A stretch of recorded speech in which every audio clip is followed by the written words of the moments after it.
સુરેન્દ્રનગરમાં વિકાસના મોટા મોટા દાવાઓની પોલ ખોલતી વધુ એક ઘટના સામે આવી। ચુડાના છલાડા ગામમાં ખરાબ રસ્તાને કારણે ગર્ભવતી મહિલાની રોડ પર જ ડિલિવરી કરવામાં આવી।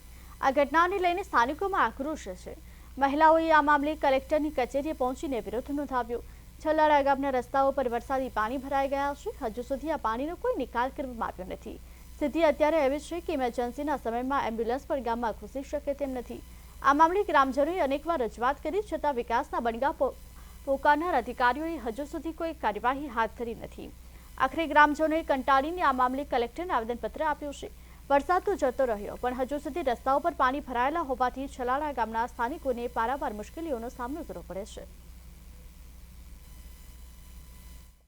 खराब से के અમારે પગ આ ઢીચણ લગીનો કાદવ ને કીચડ છે। મારા નાના છોકરા છે એ રાતના બહાર નીકળી શકતા નથી। જીવ જનાવરની બીક લાગે છે। અમારે લાઈટ નથી, પાણીનો કે નિકાલ નથી, નથી ગટર। અમારે જાતે ખાડા કરીને પાણી બહાર કાઢવું પડે છે। નાળા ધોવાનું પાણી બહાર કાઢવાનું અમારે નહીં ધોઈને। ડિલિવરી પણ થઈ ગઈ। હા, ડિલિવરી ટ્રેક્ટરમાં લઈ જઈને અમારે એમને બહાર લઈ જવા પડ્યા। રસ્તે રોડે જવું હોય તો અમારે વાહન ટ્રેક્ટરમાં બેહારીને બહાર લઈ જવા પડ્યા હતા અને વચ્ચે રસ્તામાં જ થઈ ગઈ હતી।